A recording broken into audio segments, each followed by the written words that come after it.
now listening to The Paul Wedding Show. Call 248-848-1310 with your thoughts and questions. The Paul Wedding Show. 11:03 on 1310 WDTW, The Paul Wedding Show for a Saturday, the 17th day of November 2012. I'm your host, Paul Wedding. Thank you so much for being with us today. I got a good show for you today on the program. Have we become a society that has become too dependent on antidepressants, SSRI type medications and so on? We are going to go into that question, and my in-studio guest is Dr. Thomas Graves. If you'd like to be a part of our discussion today, I'd love to have you. Your number is area code 248-848-1310. Again, that number is 248-848-1310. You can email me at thepaulweddingshow@gmail.com. Again, thepaulweddingshow@gmail.com. I have a page on Facebook. If you would like to post a comment on that, go search out The Paul Wedding Show and click the like button. Post a comment, and that will stay up there. Nobody is going to go move anything, change anything. Just post a comment, and we'll leave it up there. And when we get a chance, we will take a look and we will read them. If you are on Twitter and you'd like to follow me, that would be terrific as well. Twitter is @PaulWedding. Here at the Paul Wedding Show, we are independent of depending on commercials to support this program. So when you hear me promoting a business or a service, you can rest assured that everything that I'm saying about them is accurate, and that is Golf Etc. of Sterling Heights. That's one of those businesses I'm proudly promoting here on this program. Dave Gorzelski is a fixture there. You're not going to talk with somebody who doesn't know what they're not talking about. And Dave knows the game of golf as good as anyone out there. Finding golf equipment isn't the hard thing to do. Finding high-level one-on-one customer service is not easy, but that's exactly what you're going to get at Golf Etc. of Sterling Heights. You can get a hold of Dave at 586-255-9089. Again, that's 586-255-9089. I want to hear what you think. Give us a call at 248-848-1310. The email address is at the Paul Wedding Show @gmail.com. The best call today, best email today, we have gift certificates to Golf Etc. Actually, we have a poll question for you today, and that poll question is, if Kwame Kilpatrick was to run for office today, would you vote for him? I'm sorry, Paul. It's okay. Once more, if Kwame Kilpatrick was to run for office, would you vote for him? Now, before I get into the body of the program, there's a question that I've been getting a lot since the show started a couple weeks ago, and that's why am I on Progressive Talk Radio? I've heard people tell me that this reminds me something of Fox News. Others say it's border communist talk radio, and I guess that they're talking about the progressive type radio. What my show is about has zero to do with being progressive or not progressive. The show has nothing to do with being a conservative, a Republican, a Democrat, a liberal. It has nothing to do with race, creed. It has nothing to do with this at all. What I do here appeals to everyone, or at least that's my goal. This program is about living your best life starting now, starting today. We'll deal with real life issues. We deal with spirituality, psychology, relationships, health, finances. The first couple of weeks we did go off topic, but all I ask is that you listen to the show a couple weeks, then decide if it's something that you're going to like or if you're not going to like it. This show is for you. It's about you, your thoughts, your questions, your feelings. These are all things that are important to me. I will suggest, if you are looking for a show that is going to talk about race issues, politics, what's unfair, who's doing what, who's not doing what, then this is probably not something that you'll appreciate. If you're looking for a show that solves problems, brings local and national experts on, and doesn't distinguish one person from another, then you'll probably really enjoy our program. And before I continue, I want to introduce my permanent co-host, Ray Parnello. How you doing, Ray? Good. How you doing, Paul? Not bad. Good to have you. Yeah, it's great to be here. I appreciate the opportunity. Just want to talk a little bit about myself, just introduce myself. I'm a 41-year-old man, father of one beautiful daughter, Gianna. I have a beautiful wife, Jacqueline. I'm a college-educated man. Played college sports. I played professionally after college. I'm a small business owner. I coach high school hockey right now. And I'm a hardworking man that has an opinion, and hopefully it doesn't offend too many people. But I'm here to provide a point of view, some entertainment, some good conversation, sometimes an argument, some shock value. And with that, I'll mostly offend some folks. I speak my mind. But I just want to provide some talk. I want to be here, get involved.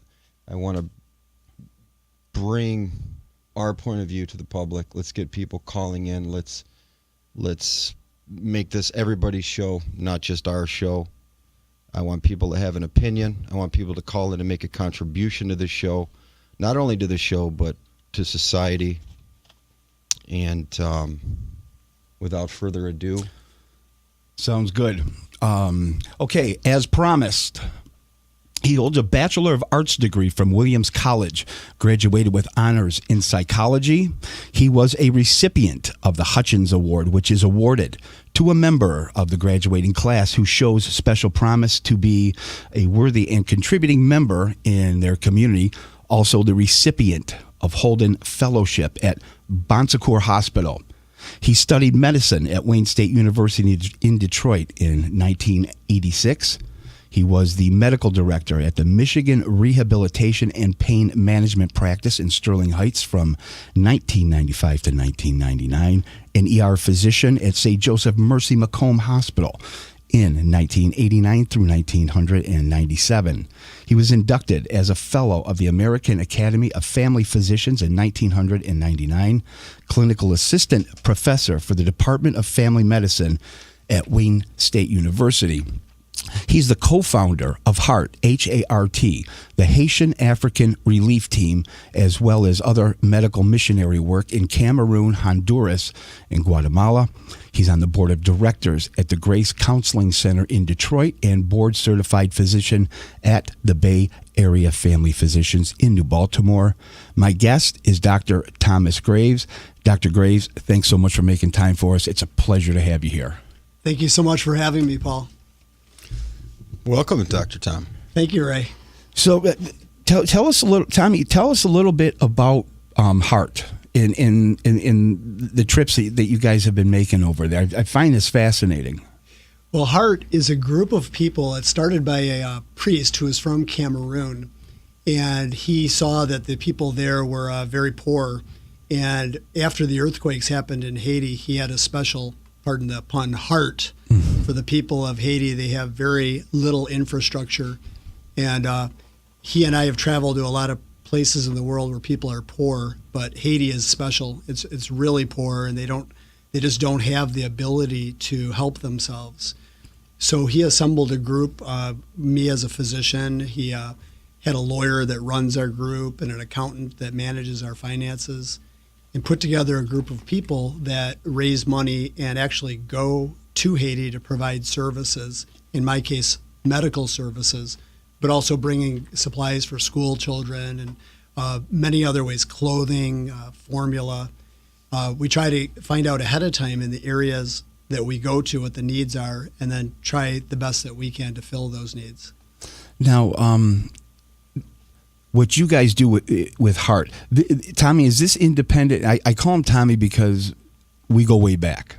We were friends in high school, and through the magic of Facebook, Tommy and I are. It's funny. The last time we were really together, we were walking in Windmill Point Park in Grosse Pointe Park with our football jerseys on, and here we are today, sitting in studio doing a program together. Some 35 years later, it's just amazing. But Tommy, what I was going to ask you is, Heart independent from Doctors Without Borders? Yes, Heart is its own group, and there's 15 board members and then a lot of people that help us in various ways. And it's open to anyone. If anyone was interested in taking a mission trip, we'd love to have you. You don't have to be medical to go. A lot of people help out, and it's really a beautiful thing, actually. Like one of the men that went with us on our last Haiti trip, had no medical background, but was very interested in providing those services. And one guy was an engineer and went to Mother Teresa's orphanage in Haiti, and he was not really thrilled about being there, but his wife wanted him to go. And I was really worried about him because he was disengaged. And the medical team went to a different area of Haiti, and I came back and I looked him up. His name's Dave Kowalski, and I go, well, Dave, how's your trip going? And he had this big smile. He goes, great. And it surprised me. I said, well, Dave, what happened? I was so grateful and so happy. And he said they had 4 oxygen machines for these little babies that are near death. Wow. And they were only using one of them. He's an engineer, Yeah. and he figured out how to fix the other 3 of them. And so he was on top of the world. Great. Our lesson was, don't try to make Dave a medical guy. Let him do his engineering. Yeah. That's right. And so really all people from all backgrounds can go there and find a place for themselves. Okay, we are going to get into this topic of SSRIs, antidepressants, and other psychotropics. Are we dependent? Have we become too dependent as a society on these medications? What's the difference between clinically depressed and really just being sad? We're going to identify these things, and we're going to talk with Dr. Thomas Graves here in a minute. But I had one more question for you regarding Haiti, Thomas. The last time you were there, what's it looking like now? Well, Haiti before the earthquakes, Paul, is still very sad. It's like, we've been to Honduras, Ecuador, Africa, and those are poor areas, but they have infrastructure. They have roads that work. There's stores, there's gas stations. Haiti's very different. I don't want to say they don't have that, but if you go to a bank, it'd be about the size of the studio room, and it would look more like your shed where you keep your lawnmower, and that's their bank, and that's their store. It's just a very poor area, and so they've gotten the rubble up from the earthquake, but it's still just an area that needs a lot of help and a lot of love. Boy. That's a beautiful place too. It's a shame. I went down there a couple of times on a cruise and vacation, and they've just got some beautiful, beautiful beaches, and it's just a shame that they can't be happy inside and enjoy that, and they have to worry about struggling and trying to find food, and it's just it's a shame that they have to deal with that and they can't enjoy It is. landscape. If you'd like to be a part of the program, go ahead and dial us up at 248-848-1310. Again, that's 248-848-1310. On the other side of the break, more with Dr. Thomas Graves. You're listening to AM 1310 WDTW, The Paul Wedding Show. We'll be right back.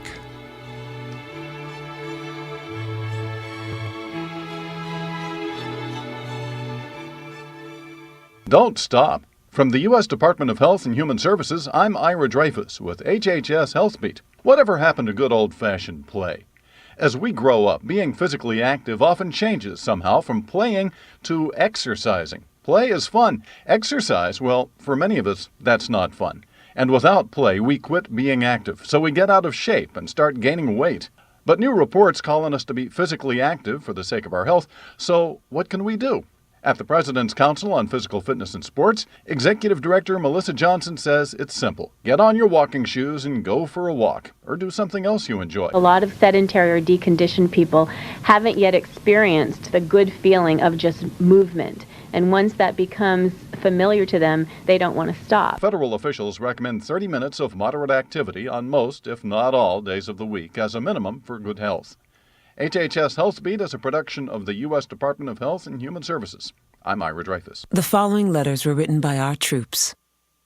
My dear fellow Americans, I truly appreciate your support.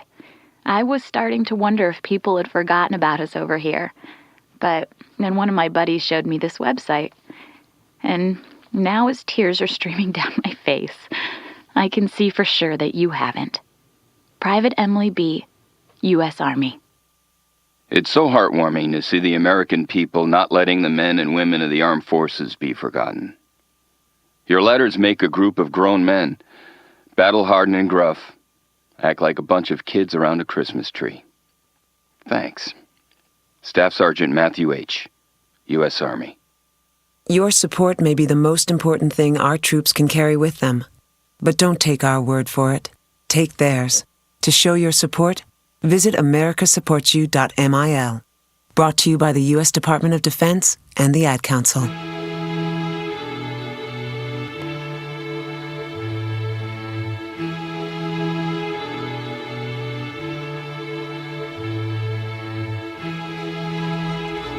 All right, everybody, welcome back. You're listening to The Paul Wedding Show here on AM 1310 WDTW. I am your host, Paul Wedding, and it's really great to have you along. If you want to be a part of our discussion, the number you want to call is 248-848-1310. Again, that number is 248-848-1310. To my right is my co-host, Ray Parnello. To the right of Ray is my in-studio guest, Dr. Thomas Graves. Dr. Graves, there was a time in my life where my behavior led those close to me to believe that there was something wrong with me. Now, how they thought was a problem because of pretty much the way that I was behaving. So I followed up with their request and I went to visit the psychiatrist. And he asked me a few questions, and 45 minutes later, he diagnosed me as manic depressive, prescribed me a medication, and told me to return in a few days to have these levels checked. It seems to me that diagnosing depression is like diagnosing a car that won't start. There could be many different reasons: a failed relationship, stress, drug and alcohol withdrawal. Even the changing of the seasons have an effect on our behaviors and our attitudes and really how we go about seeing the day. So my question, how does the medical community arrive at a clinical diagnosis for depression? That's a very good question, and you're right, Paul. There are many causes for depression, and we need to determine if it is medical or if it's what we call situational. Some people have a lot of things that happen, maybe the death of a spouse, and they become depressed. We call that situational depression. And in that particular case, medication doesn't work at all. In that case, we want to either do counseling or get you into a supportive environment where you can share your feelings, and time will heal that wound, we hope. So when we try to determine if depression is medical, there are a couple tools that we use. One is called a Zung Depression Scale, which to someone looking at it looks like a bunch of questions. Sure. However, this has been used since 1965, and it's very accurate. It's actually more accurate than a pregnancy test that we would administer to see if you were pregnant.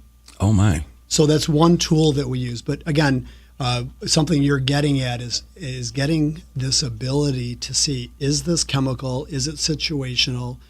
Is there a drug or alcohol problem?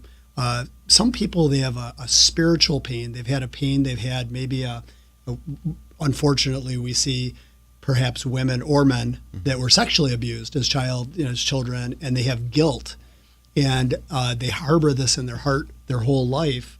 And what they really need to do is work through those processes to get over the depression. So a combination of using medical tools such as the Zung profile, really listening to your patient, looking for some telltale signs of depression, the inability to take enjoyment in activities that you used to enjoy, sleep irregularities. Then we come up with what we call a working diagnosis that we think is chemical, situational, spiritual. And then, we attempt to treat that and see how we do. And then we should be in really close contact with those patients to make sure that the treatment that we choose initially works. So that Zung test is a blood test to test chemicals, or? No, it's actually it's a simple questionnaire, Okay. and there's a number of questions. I think there's 10 questions, and again, it's a tool. Like, one thing that I think is dangerous for us doctors is if we rely on the test too much, and it's a tool that helps us, but we're looking at the patient. We're trying to, I say, take a 360. In your case, you had mentioned several things that were going on in your life. So each one of those needs to be explored, and the tool is just one part of achieving that working diagnosis. Yeah, because I've learned, doctor, that a lot of it, most of the issues people have with anxiety, depression, panic attacks is a chemical imbalance. But there are cases where it's a learned or an experiential behavior that can be corrected without medication. Yes. And just with counseling. Yes. What is the difference between panic and anxiety? That's a great question, Ray. There is a thing medically called a panic disorder, which is very different than anxiety. Panic disorder is someone that's walking down the street feeling perfectly happy, not worried about anything, and all of a sudden has this caving in feeling like I'm going to die, can't breathe, sweaty palms, heart's racing. And that's a chemical issue there. Yes, and they have there's no reason behind it. They're not worried about the mortgage or what their kids are doing. Sure. It's just pure chemical. Yeah. As opposed to anxiety where you're worried about, all those things that we just mentioned. Yeah. Okay. Yeah. I mean, I remember back when I was a kid and I'd be wrestling around with friends or my dad and they'd get me in a headlock. And I would freak out, and it would be claustrophobia. It's almost like the feeling that somebody has your head underwater. Yeah, and I would have problems in the back seat of cars that didn't have doors. If it had a door and I was sitting next to the door, I'd be fine. If I had a way out, but it was funny with me. It went away for years, and I was okay. I go on trips and planes. And then one day, and I'll make this a quick story. One day I was at Cedar Point, and I got on a ride. This is in the middle of the day. After riding rides all day, and all of a sudden the thing came down over my shoulders, the harness, and something clicked in my brain. And I told myself, I can't get out of this if I want to. Why I want to get out of there is a question to ask myself. And the same thing with airplanes. And it's funny because right after that I went on my honeymoon and I had some trouble on airplanes for a while. I'm in a tube. I felt pressure on my chest, and I guess that's claustrophobia, panic. Yes. And of course I took some medication for that, which helped immensely, but I don't have that problem anymore. And I'm trying to figure out the difference here between. Yeah, well, you can figure it out later, Ray. This is a radio show. This isn't a counseling Well, I'm trying to get some free. Dr. I'm trying to get some free counseling here. I mean, I can't afford to go on my own here. So, we'll talk after the show then, Doctor. I mean, thanks, Paul. Jeez. If you want to be a part of the discussion, please call us at 248-848-1310. Again, that number is 248-848-1310. Tommy, there's another question I had for you while we were on the subject of the community. When I think of a disease, I think of something that comes and finds you. Leukemia, Lou Gehrig disease, alcohol, those types of things. I mean, heart issues. But when I think of drugs and alcohol, these are substances that you must seek out and invite into your life. Where did the community come to the decision that these are a disease? Are we speaking about drugs and alcohol or depression? Drugs and alcohol right now. So in 1958, I believe, I'm not 100% sure of that date, but I believe it's 1958, the American Medical Association decided that alcoholism is a disease. And it was based on the research that had indicated that at some point, alcohol is invited into our body. Some people, and it might be the first drink, other people, it might happen after 50 years of drinking. arrive at the disease where they can no longer stop voluntarily. They want to stop. And most of the alcoholics and drug addicts I see in my practice earnestly want to stop because they know it's destroying them. And it's the same thing like people who overeat. If I'm going on a diet, I'm not eating any more potato chips, and then the next day they buy a bag of better made potato chips. Right. So the disease overtakes us, which is different than the habitual drinker that could have a glass of wine or leave it. It doesn't matter. Okay. And what part of that is your body is so used to the alcohol or drugs that the withdrawal, it becomes an issue chemically? Yes, right. You're bringing up a very good point. We look at alcoholism and drug addiction in general as a mind, a body, and a spirit disease. And the research, the medical community, as you guys know, sometimes doesn't like looking so much at the spiritual. They're sometimes uncomfortable with the mental. They like to live in the physical. But we see alcoholics, for example, who stop drinking but don't get any treatment program like AA, and you'll see a progression of the mental and the spiritual aspects of the disease. The physical will get better because they're not drinking. And we get that what we call the dry drunk syndrome, where I see patients that come into my office and they say, geez, I'd rather have my dad drink because he's so miserable now, as opposed to someone that either has a spiritual, mental healing and is at peace with their cessation of drinking and drugging. Okay. We have Pat on the line. Pat, hold on the line. We're going to go, we're going to jump into a break. And when we come back, we are going to go to Pat. She has a question regarding antidepressants. We're going to continue our conversation with Dr. Thomas Graves about antidepressants, other issues that you might have to discuss with the doctor himself. He's here and he's ready to answer your questions. You are listening to The Paul Wedding Show on AM 1310 WDTW. Don't go anywhere. And we're back. Bob from Scranton, you're on the air. Hi, Ted. Love the show. Long-time listener, first-time caller. Thanks, Bob. Is there a special someone out there you'd like to talk about? There is, Ted. I recently lost a very big part of my life. You'd been together a long time? Since college. This is for my belly, my paunch, my spare tire. I know we had some good times. God knows I'll never forget that night in Albuquerque with the burritos. It's never easy to lose something that's been such a huge part of you, Bob. Where'd the magic go? Well, I'd recently begun taking the stairs more and more instead of the elevator, and then we started seeing less and less of each other. One day